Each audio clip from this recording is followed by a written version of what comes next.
Book impressions, Crux, a novel by Gabriel Tallent, part two. I want to talk about this scene where Dan contemplates whether he should go to college or not.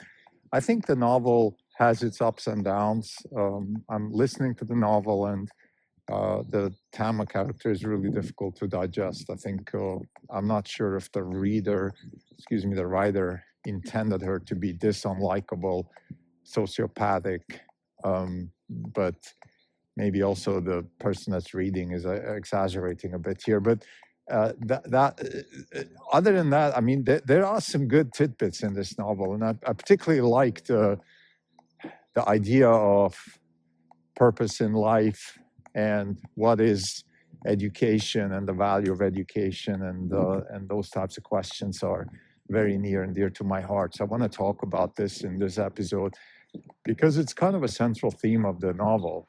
Dan is coming from a relatively poor family, although not an uneducated family, just poor family.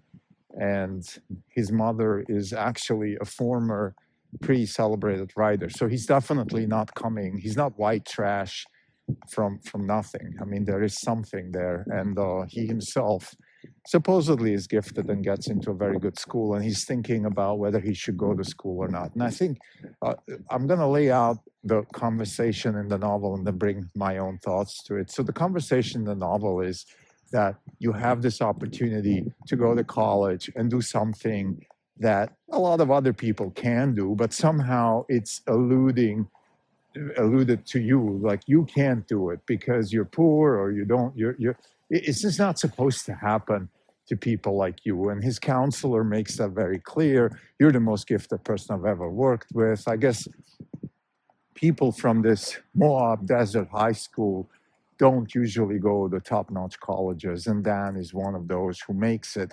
Now, he himself is thinking, I don't actually want to go there because I don't want to be part of a system that educates people so they can have normal lives, pay insurance, have kids perfectly dressed, perfectly behaved. This is a sort of anti-establishment call, and climbing is the answer to the anti-establishment, or the urge to defy the establishment. Climbing is the answer to the urge to do something different with your life, to do something hardcore with your life. Now, in principle, of course, I do appreciate this questioning. I think everybody should ask themselves this question, right? Because what you want in life is not chase for podiums. You want to create your own podiums. You want to create your own brand. You want to create your own path. That's what you really want. And I think that's what Dan is looking for. Now, where I disagree with the conversation in the novel is I don't think that skipping college is the path to achieve that. In fact, I think college is exactly the path that is necessary for somebody like Dan to even have a chance to create his own brand, his own life. Like climbing is a sport that in itself, I think, has merits. Certainly, if you're a very good climber, I think you have a certain type of intelligence that is laudable. But I don't think that foregoing college for climbing is the right question. The question is, how can I take advantage of college so I can create my own brand? I think that's the right question. So I think anybody who's reading this novel, particularly young people who somehow get inspired to drop out of college or not even go to college because they pursue a dream, quote unquote, that is really a bad idea. Because I don't think that you can pursue your dream if you don't have a proper education. The idea of college is to give you a deep, wide, a breathful education with literature, with technology, with philosophy, and most importantly also with the ability to introspect, to think about your own shortcomings, to think about your own problems and all that kind of stuff. And if you don't have the depth, if you don't read, if you don't think, if you don't expose yourself to other people who are different, who think at a high level, I think you just are not taking full advantage of the potential that you have as a human being. And if you have those, and I understand not everybody has the ability to go to a top college, and mostly in the US, that is not a question of scarcity in a sense that only the rich can go and all that stuff. That's not true. I mean, we live in California. The UC system, the University of California system, is excellent.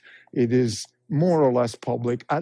Acceptance is not easy, but it's doable. You don't have to be Einstein to be accepted to a University of California college. And if you don't make that, there are still state colleges, and there's other states you can go to. And yes, it might be pricey to go out of state, but overall, I think the numbers speak for themselves. Particularly, the University of California has created lots and lots of people with educational backgrounds and given them chances to pursue something in their lives which is their own. That's the key. So it is not about being a dropout. It is not about eating dog food in caves and climbing. That's not what life is all about. I think that's very dangerous. I've been trapped in this thought myself at exactly that age when I finished high school.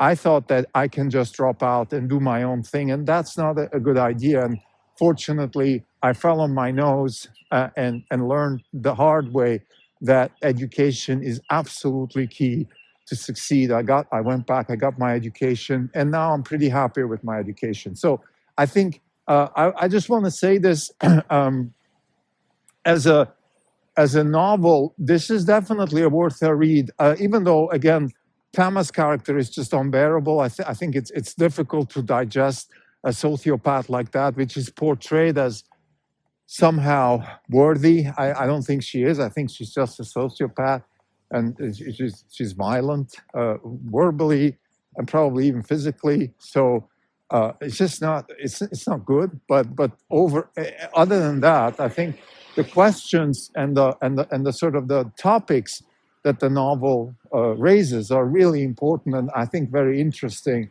And like I said in part one of this series, I think using climbing as a metaphor for life actually is a very interesting and good choice. You could use other sports, of course, but climbing is a very technical sport. It's a problem-driven sport, and that I think reflects a lot of what life is actually about. So I think I like that. So overall, I think so far I'm about 2/3, 3/4 into the novel now.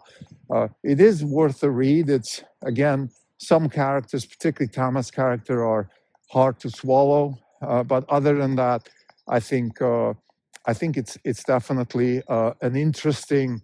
It opens interesting doors to explore, and that's I think what a novel should be in the first place. Thank you.